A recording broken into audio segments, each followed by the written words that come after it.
चीन से लौटते हुए डोनाल्ड ट्रंप ने ईरान को जो चेतावनी दी है उसने दुनिया की सांसें रोक दी हैं।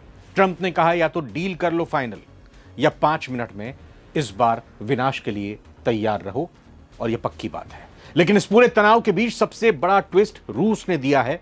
रूस के विदेश मंत्री सर्गेई लावरोव ने बीजिंग में ट्रंप को एक ऐसी सलाह दी है जिससे हमारे पड़ोसी देश पाकिस्तान को मिर्ची लगना तय है। रूस ने साफ कह दिया है कि अगर ट्रंप मिडिल ईस्ट में शांति चाहते हैं, ईरान के साथ युद्ध पर पक्का समझौता चाहते हैं, तो उन्हें पाकिस्तान की नहीं बल्कि भारत की मदद लेनी चाहिए। तो सारी दुनिया में आज हम आपको बताएंगे आखिर रूस क्यों कह रहा है कि अगर शांति चाहिए तो पाकिस्तान नहीं भारत की मदद लो। क्यों भारत को मिडिल ईस्ट का नया भरोसेमंद खिलाड़ी माना जा रहा है। ट्रंप ने ईरान को कौन सी धमकी दे दी है, और चीन से मुलाकात के बाद ट्रंप का रुख अचानक इतना आक्रामक, इतना एग्रेसिव क्यों हो गया। सारी बातें जानेंगे।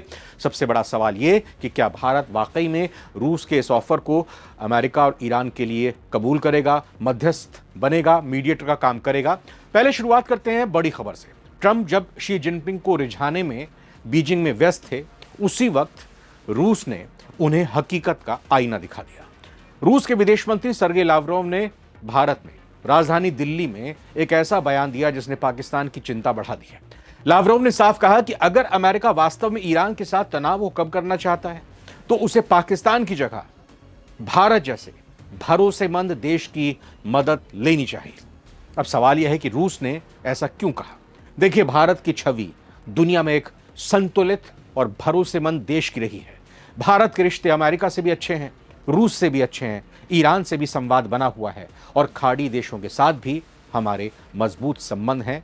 और खुद प्रधानमंत्री नरेंद्र मोदी इस वक्त यूएई के दौरे पर है। यह भारत की कूटनीति का ही कमाल है कि भारत के प्रधानमंत्री यूएई में दौरे पर बैठे हुए हैं, गए हुए हैं, डील कर रहे हैं, और दूसरी तरफ ईरान के विदेश मंत्री, यूएई के विदेश मंत्री इस वक्त भारत में है, दिल्ली में है। हाँ, भले ही वो आपस में आज उलझते हुए, लड़ते हुए नजर आए, लेकिन आप समझिए कि चाहे यूएई हो, ईरान हो, सभी भारत के इस वक्त मुरीद बने हुए हैं। और यही वजह है कि रूस को लगता है कि भारत ऐसा देश है जो बिना किसी एजेंडे के बातचीत कर सकता है, करा सकता है। अब दूसरी तरफ पाकिस्तान की स्थिति देखिए।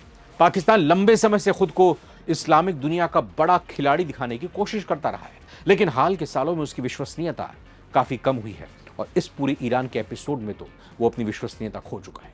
रूस का यह बयान सीधे तौर पर पाकिस्तान के लिए एक बड़ा झटका माना जा रहा है, और यही वजह है कि सोशल मीडिया पर लोग कह रहे हैं अब पाकिस्तान को मिर्ची लगना तय है।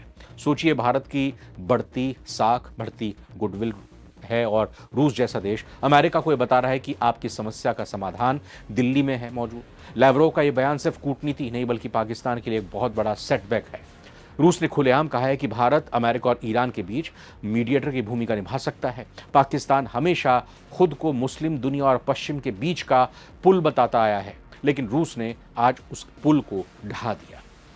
सर्गेई लावरोव ने दिल्ली से वॉशिंगटन को एकदम दो टूक मैसेज दे दिया है और कहा है कि ईरान और अमेरिका के बीच घमासान को शांत करने के लिए पाकिस्तान फिलहाल छोटी मोटी मदद तो कर रहा है, लेकिन अगर इस झगड़े को पक्का और लंबा समाधान चाहिए तो दुनिया को भारत के पास आना होगा। उनका यह मानना है कि भारत के पास कूटनीति का इतना जबरदस्त और पुराना तजुर्बा है कि वो एक मजबूत मध्यस्थ के तौर पर सबसे बेहतर तरीके से इस भूमिका को निभा सकते हैं। सीधे शब्दों में कहें तो रूस ने अमेरिका को समझा दिया है कि शांति के लिए पाकिस्तान की नहीं बल्कि भारत की साख पर भरोसा करना ही सही फैसला होगा अमेरिका के लिए और ईरान के लिए भी। और रूस की यह सलाह उस वक्त पर आई है जब अमेरिकी राष्ट्रपति ट्रंप बीजिंग में शी जिनपिंग के साथ इस मसले पर माथापच्ची कर रहे थे। देखिए, भारत ने हमेशा कहा है हम बातचीत और कूटनीति में विश्वास रखते हैं, और यही भारत की सबसे बड़ी ताकत बन रही है। अगर आप गौर करें तो पिछले कुछ सालों में भारत की विदेश नीति काफी मजबूत हुई है।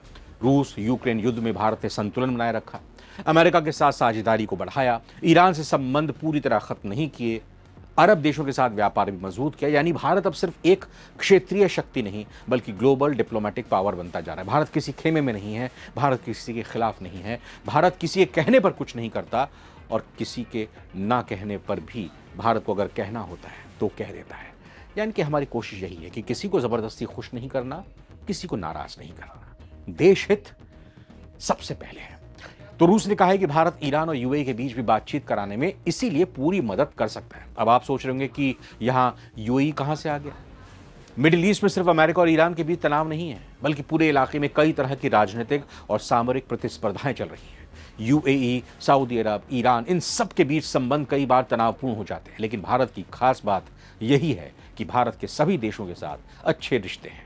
रूस को भरोसा है कि भारत न केवल अमेरिका, ईरान, बल्कि ईरान और यूएई के बीच भी बातचीत करा सकता है।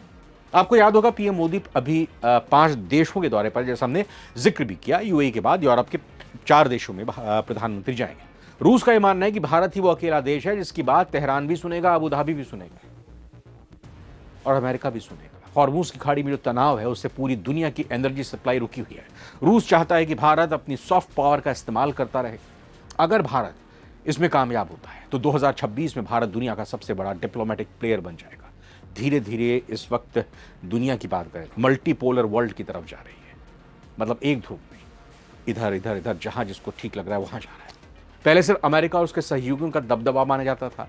यूरोप अमेरिका से दूर छिटक रहा है, लेकिन अब चीन उभर रहा है। रूस अपनी स्थिति को बनाए रखना चाहता है, अपने सहयोगी बढ़ा रहा है और भारत नई शक्ति के रूप में सामने आ रहा है, जिसे दुनिया दोनों हाथों से स्वीकार कर रही है। यानी दुनिया बदल रही है और भारत की भूमिका लगातार बड़ी होती जा रही है। अब आते हैं उस डरावने हिस्से पर, जी हां, जिसमें ट्रंप की धमकी एक बार फिर से सुनाई दी है। ट्रंप ने चीन से लौटते हुए अपनी आपे को खो दिया। एबीपी लाइव और आज तक के मुताबिक ट्रंप ने ईरान को अल्टीमेटम दिया है। ट्रंप का कहना है कि उनकी सहन शक्ति खत्म हो रही है। उन्होंने धमकी दी है कि अगर ईरान ने अपनी परमाणु गतिविधियां बंद नहीं की तुरंत और डील की मेज पर नहीं आया तो 5 मिनट के अंदर ईरान को विनाश की ओर धकेलेंगे।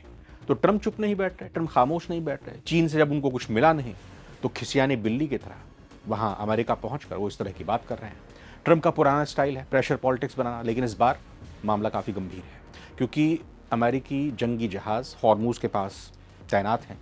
ट्रंप का ये बयान दुनिया को युद्ध की आग में फिर से झोंकने के लिए काफ़ी है। चूंकि माना जा रहा था कि ट्रंप को कुछ चीन से मिल जाएगा, आश्वासन मिल जाएगा ईरान को शांत कराने का, लेकिन वहाँ ऐसा हुआ नहीं और इसीलिए ट्रंप अब और भी ज़्यादा बिगड़े हुए दिखाई दे रहे हैं। रिपोर्ट्स कह रही हैं कि चीन के राष्ट्रपति शी जिनपिंग से बातचीत के बाद ये ट्रंप के बयान में अचानक तब्दीली आई। उनका रुख आक्रामक नजर आ रहा है। ट्रंप ने कह दिया है कि डील या तो कर लो, नहीं तो विनाश का सामना करो। ये बयान बहुत गंभीर माना जा रहा है। अब सवाल उठ रहे हैं कि क्या अमेरिका ईरान पर बड़ा हमला करने की तैयारी कर रहा है। फिलहाल इसकी आधिकारिक पुष्टि नहीं हुई है, लेकिन अमेरिका लगातार सैन्य दबाव बढ़ा रहा है। विशेषज्ञ कह रहे हैं कि ट्रंप एक साथ 2 संदेश देना चाहते हैं। पहला, अमेरिका कमजोर नहीं है। दूसरा, अगर ईरान बातचीत नहीं करेगा तो कार्रवाई संभव है। तो पश्चिम एशिया में ट्रंप अपनी एक के बाद एक गलतियों की वजह से ईरान के आगे कमजोर पड़ गए। चारों तरफ से घिरने के बाद वो किसी तरह पीस डील के जरिए इस युद्ध को खत्म करना चाहते हैं, लेकिन यहां भी पाकिस्तान को मीडिएटर बनाकर उन्होंने बड़ी चूक कर दी। अपनी साख बचाने के लिए ट्रंप अब चीन की चौखट पर पहुंचे, लेकिन वहां भी निराशा ही उनको मिली है। अब रूस ने खरी खरी सुनाते हुए सही रास्ता दिखाया है। भारत के पास जाओ, कहां इधर उधर भटक रहे हो। तो ये खबरें इस तरफ इशारा करती हैं कि दुनिया की हर समस्या का समाधान भारत के बिना संभव नहीं है। रूस कह रहा है कि भारत पर भरोसा करो, ट्रंप कह रहे हैं कि हमला कर देंगे और पाकिस्तान बस किनारे बैठकर तमाशा देख रहा है। अगर भारत इस मिडिल ईस्ट संकट को सुलझा लेता है तो 144 करोड़ भारतीयों के लिए गौरव की बात होगी। आपको क्या लगता है, क्या ट्रंप को भारत की सलाह मान लेनी चाहिए या फिर ईरान पर हमला ही एकमात्र रास्ता है? अपनी राय कमेंट बॉक्स में जरूर दीजिएगा। नमस्कार।